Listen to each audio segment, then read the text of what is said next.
Hi hello ಎಲ್ರಿಗೂ ನಮಸ್ಕಾರ. Welcome to my YouTube channel Kavya clocks. ಯಾರೆಲ್ಲ ನನ್ನ ಚಾನಲ್ನ ಸಬ್ಸ್ಕ್ರೈಬ್ ಮಾಡ್ಕೊಂಡಿಲ್ವೋ ಪ್ಲೀಸ್ ಸಬ್ಸ್ಕ್ರೈಬ್ ಮಾಡ್ಕೊಂಡು ಸಪೋರ್ಟ್ ಮಾಡಿ. ವಿಡಿಯೋ ಕೊನೆವರೆಗೂ ನೋಡಿ. ವಿಡಿಯೋ ಇಷ್ಟ ಆಗಿದ್ದರೆ ಲೈಕ್ ಬಟನ್ನ ಒತ್ತಿ. ಸೊ ಈ ವಿಡಿಯೋಲಿ ಪೂರ್ತಿ ಮಂತ್ರಾಲಯದ ವ್ಲಾಗ್ ಆಗಿರುತ್ತೆ. ನಾವು ಮಂತ್ರಾಲಯಕ್ಕೆ ಹೋಗಬೇಕಾದ್ರೆ ಯಾವ್ಯಾವ ದೇವಸ್ಥಾನ ನೋಡಿದ್ವಿ, ಅದರ ವಿಶೇಷತೆ ಏನು, ವಿಶಿಷ್ಟತೆ ಏನು, ಎಲ್ಲನೂ ಪ್ರತಿಯೊಂದು ಡೀಟೇಲ್ಸ್ನ ನಾನು ಈ ವಿಡಿಯೋಲಿ ಶೇರ್ ಮಾಡಿದ್ದೀನಿ. ಖಂಡಿತವಾಗ್ಲೂ ಕೊನೆವರೆಗೂ ನೋಡಿ. ಸೊ ಮೊದಲಿಗೆ ಗಾಡಿ ಪೂಜೆ ಮಾಡ್ತಾ ಇದ್ದೀವಿ. ಎಲ್ಲಾದರೂ ಕ್ಷೇತ್ರಗಳಿಗೆ ಹೋಗೋಕ್ಕೆ ಮುಂಚೆ ಗಾಡಿ ಪೂಜೆ ಮಾಡಿ ಕ್ಷೇಮವಾಗಿ ಹೋಗಿ ಲಾಭವಾಗಿ ಬರಬೇಕು, ಯಾವುದೇ ಅಡ್ಡಿ ಆತಂಕ ದಾರಿಯಲ್ಲಿ ಕಾಣಿಸ್ಕೊಳ್ದೆ ಅಂತ ಹೇಳಿಬಿಟ್ಟು ದೃಷ್ಟಿ ತೆಗೆದು ನಿಮ್ಮೆಣ್ಣೆಲ್ಲ 4 ಚಕ್ರಕ್ಕೆ ಇಟ್ಟು ಮುಂದೆ ಗಾಡಿ ಸ್ಟಾರ್ಟ್ ಮಾಡಿ ಮುಂದಕ್ಕೆ ಹೋದ್ವಿ. ಡ್ರೈವರ್ ಅಣ್ಣ, ನಮ್ಮ ಮಾವ, ಅತ್ತೆ, ರಾಘು ಅಂದರೆ ನನ್ನ ಮೈದ್ನ, ಅಭಿ, ನಾವು ಇಷ್ಟೇ ಫ್ಯಾಮಿಲಿ ಮೆಂಬರ್ಸ್ ಅಷ್ಟೇ ಅಂದ್ಕೊಂಡಿದ್ವಿ, ಹೋಗ್ತಾ ಇದ್ವಿ. ಸೊ ನಾವು ಇಲ್ಲಿ ಫಸ್ಟ್ ಪ್ಲೇಸ್ ನಾವು ಹೋಗ್ತಾ ಇರೋದು ದಕ್ಷಿಣ ಮೂರ್ತಿ ಕಾಶಿ ವಿಶ್ವನಾಥ ಸ್ವಾಮಿ ದೇವಸ್ಥಾನ ಅಂತರಗಂಗೆಯಲ್ಲಿ. ಇದಿರೋದು ಕೋಲಾರ ಹತ್ರ. ಸೊ ದಕ್ಷಿಣ ಕಾಶಿ ವಿಶ್ವನಾಥ ದೇವಸ್ಥಾನ ಇದು ಕೋಲಾರಿಂದ 2 ಮೈಲ್ ಆಗುತ್ತೆ. ಇದು ಹತ್ತೋಗೋಕ್ಕೆ 200 ಸ್ಟೆಪ್ಸ್ನ ಹತ್ತಿ ನಾವು ಅಲ್ಲಿ ಮೇಲೆ ದೇವಸ್ಥಾನಕ್ಕೆ ರೀಚ್ ಆಗ್ಬೋದು. ನೀವು ನೋಡ್ತಾ ಇರ್ಬೋದು, ಫುಲ್ ಹೈ ಮೆಟ್ಲಿಲ್ಲ, ಸ್ವಲ್ಪ ಮೆಟ್ಲು, ಆಮೇಲೆ ಸ್ವಲ್ಪ ಸ್ಟ್ರೈಟ್ ಇರುತ್ತೆ, ಆರಾಮಾಗಿ ಹತ್ಬೋದು, ಯಾವುದೇ ತೊಂದರೆ ಇಲ್ಲ. ಸೊ ಇಲ್ಲಿ ಹೋಗ್ತಾ ಇರಬೇಕಾದ್ರೆ ನಾವು ಮಾರ್ನಿಂಗ್ ಅರೌಂಡ್ 8 o'clock ರೀಚ್ ಆದ್ವಿ. ಇಲ್ಲಿ ತುಂಬ ಒಳ್ಳೆ ವ್ಯೂ ಇತ್ತು. ಅಲ್ಲಿ ಈ ಬಸವಣ್ಣ, ಮಂಗಗಳು ಇಂಥವೇ ಜಾಸ್ತಿ ಜನರಿಗಿಂತ ನಾವು ವೀಕ್ ಡೇಸ್ ಹೋಗಿರೋದ್ರಿಂದ ಯಾವುದೇ ರಶ್ ಇರಲಿಲ್ಲ. ಸೊ ಆರಾಮಾಗಿ ಹೋಗಿ ಆರಾಮಾಗಿ ದರ್ಶನ ಬಂದ್ವಿ. ಸೊ ನೋಡ್ಬೋದು ನೀವು, ಮಂಗಗಳು ಫುಲ್ ಅವರ ಸೈನ್ಯವೇ ಇದೆ ಇಲ್ಲಿ. ಸೊ ಹಾಗೆ ಹತ್ತ ಮೇಲೆ ನಾವು ರೀಚ್ ಆದ್ವಿ ಮೇಲೆ. ಸೊ ಅಂತರಗಂಗೆ ಅಂದರೆ ಗಂಗೆ ಅಂತರ ಆಳದಲ್ಲಿಂದ ಹರಿಯುವಂಥದ್ದು. ಸೊ ಮತ್ತು ಇಲ್ಲಿ ಬಸವಣ್ಣನ ಬಾಯಲ್ಲಿ ಪ್ರತಿನಿತ್ಯವೂ ನೀರು ಹರಿತಾ ಇರುತ್ತೆ. ಯಾವುದೇ ಸೈನ್ಸ್ಗೂ ಮೀರಿದ್ದಂಥ ಒಂದು ಪವಾಡ ಅಂತ ಹೇಳ್ಬೋದು ಇಲ್ಲಿ. ಸೊ ನೀವು ನೋಡ್ತಾ ಇರ್ಬೋದು, ನೀರು ಈ ಸೀಸನ್ಗೆ ಕಮ್ಮಿ ಆಗಿದೆ ಅಂತ ಹೇಳಿದ್ರು ಅಲ್ಲಿ. ಸೊ ಜಾಸ್ತಿ ನೀವು ನೋಡ್ಬೋದು, ಕಲ್ಯಾಣಿಯಲ್ಲಿ ಕೂಡ ಫುಲ್ ನೀರಿಲ್ಲ, ಬರೀ ಹರಿತಾ ಇದೆ.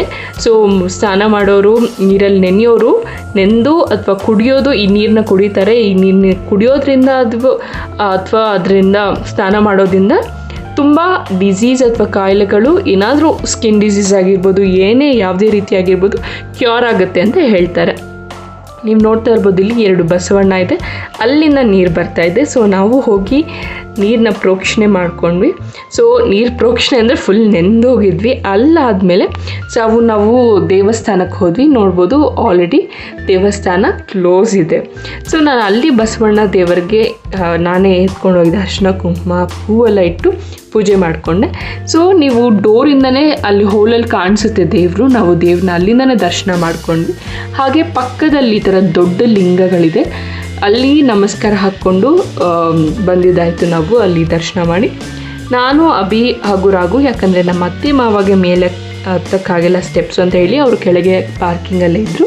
ನಾವು 3 ಜನ ಹೋಗಿ ಮೇಲೆ ಸ್ನಾನ ಮಾಡಿಕೊಂಡು ಹಾಗೆ ದೇವ್ರ ದರ್ಶನ ಮಾಡಿಕೊಂಡು ಹಿಮಂಗಗಳನ್ನ ನೋಡಿಕೊಂಡು ಕೆಳಗೆ ಇಳ್ದಿದ್ದಾಯಿತು. ಸೊ ಹೋಗಿ ಮೆಟ್ಲತ್ತಿ ದರ್ಶನ ಮಾಡಿಕೊಂಡು ಕೆಳಗೆ ಇಳ್ದಿದ್ದಾಯಿತು.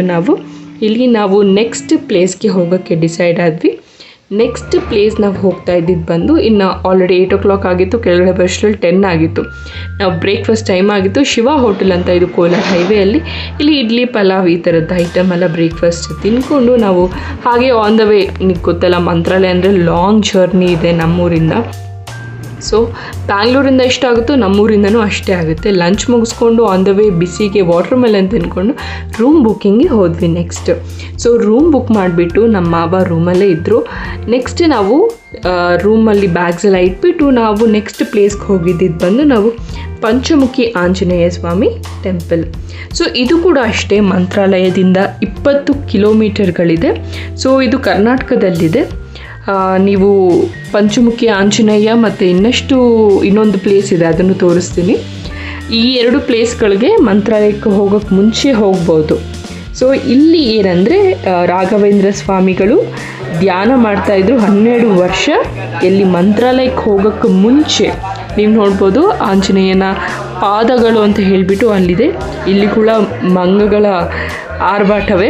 ಸೊ ಇಲ್ಲಿ ಪಂಚಮುಖಿ ಆಂಜನೇಯನ ವಿಗ್ರಹ ಇದೆ. ನಿಮ್ಗೆ ಗೊತ್ತಿರ್ಬೋದು, ಎಲ್ಲಿನೂ ಈಗ ಗರ್ಭಗುಡಿಯೊಳಗೆ ಫೋಟೋ ತೆಗಿಯೋಕ್ಕೆ ಬಿಡಲ್ಲ. ಸೊ ಯಾವುದೇ ಫೋಟೋಗ್ರಾಫೀಸ್ ಇಲ್ಲ ನನ್ನ ಹತ್ರ. ಸೊ ಹಾಗೆ ಇಲ್ಲಿ ಮಿಸ್ ಮಾಡದೇ ಇರುವ ದೇವರು ಬಿಟ್ಟರೆ ಈ ಮಿರ್ಚಿ ಬಜ್ಜಿ.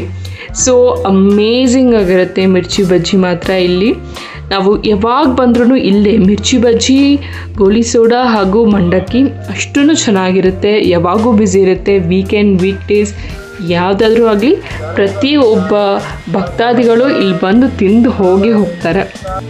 ಸೊ ಇಲ್ಲಿ ನಾನು ಗೋಲಿ ಸೋಡಾ ಹಾಗೂ ಬಜ್ಜಿ ತಿಂದ್ಕೊಂಡು ನೆಕ್ಸ್ಟ್ ಪ್ಲೇಸ್ಗೆ ನಾವು ಹೋಗಿದ್ದು ಬಂದು ಬಿಚ್ಚಾಲಮ್ಮ ದೇವಸ್ಥಾನಕ್ಕೆ.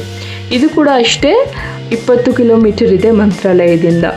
ಸೊ ನೀವು ನೋಡ್ತಾ ಇರ್ಬೋದು, ನಾವು ಹೋಗಿರೋ ಸೀಸನ್ ಬಂದು ಫುಲ್ ಡ್ರೈ ಆಗಿತ್ತು, ವಾಟರ್ ಏನೂ ಇರಲಿಲ್ಲ, ನೀರು ಯಾವಾಗ ಬಂದ್ರೂ ನೀರು ಹರಿಯುತ್ತಾ ಇತ್ತು.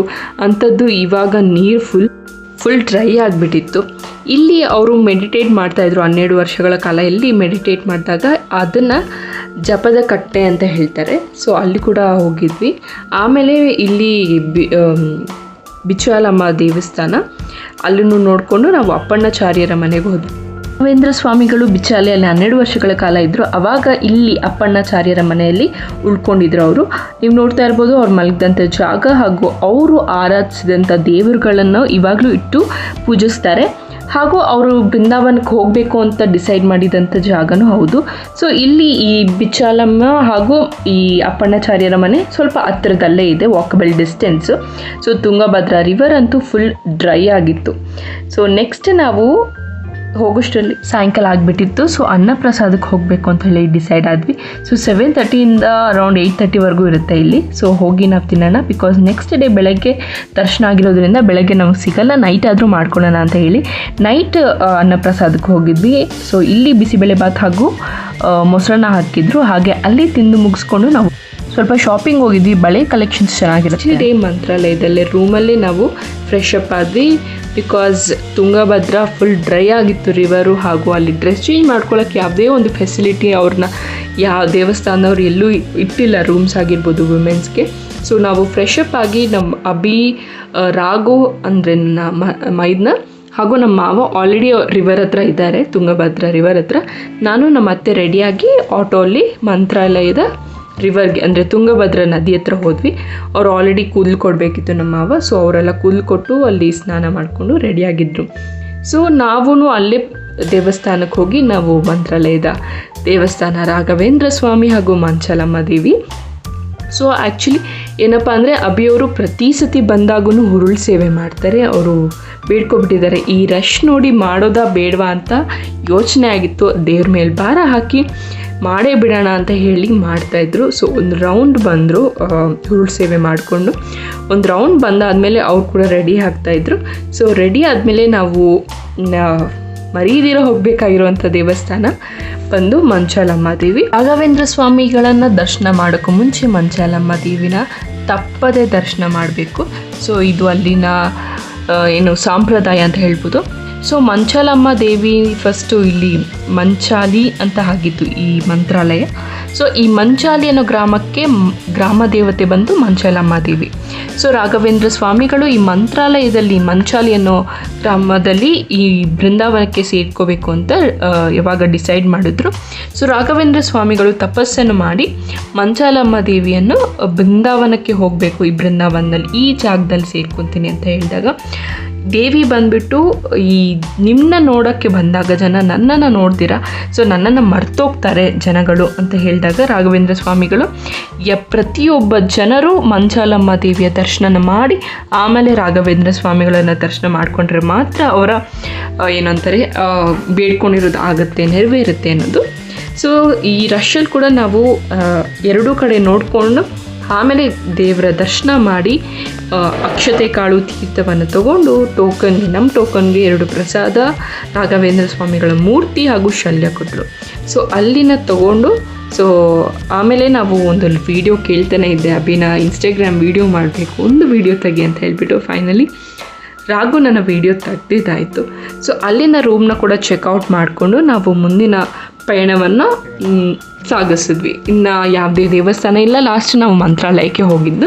ಸೊ ನೆಕ್ಸ್ಟ್ ರೀಚ್ ಆಗಬೇಕಾಗಿದ್ದು ನಾವು ಮನೆಯೇ.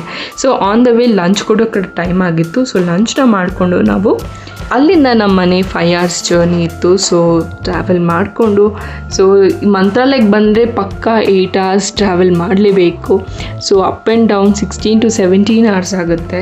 ಸೊ ಆನ್ ದ ವೇ ಮಾಲೂರಲ್ಲಿ ಟೀ ಕುಡ್ಕೊಂಡು ನಾವು ಮನೆಗೆ ರೀಚ್ ಆಗಬೇಕಿತ್ತು. ಸೊ ನಾವು ಕೂಡ ಅಲ್ಲಿಂದ ನಾವು ಮನೆಗೆ ಸೇರೋಣ ಅಂತ ಹೇಳಿಬಿಟ್ಟು ನೈಟ್ ಡಿನ್ನರ್ಗೆ ಅನ್ನ ರಸ ಏನಾದರೂ ಮಾಡ್ಕೊಳ್ಳೋಣ ಅಂತ ಹೇಳಿಬಿಟ್ಟು ಬಾರ್ಡರ್ ದಾಟಿ ನಾವು ನಮ್ಮ ಮನೆ ಸೇರ್ಕೊಳ್ಳೋಕ್ಕೆ ಹೋಗ್ತಾ ಇದ್ವಿ. So thank you for watching my video. ಈ ವ್ಲಾಗ್ ನಿಮ್ಗೆ ಇಷ್ಟ ಆಗಿದೆ ಅಂದ್ಕೊತೀನಿ. ಪ್ಲೀಸ್ ಲೈಕ್ ಬಟನ್ನ ಹಿಟ್ ಮಾಡೋದು ಮಾತ್ರ ಮರಿಬೇಡಿ. Thank you.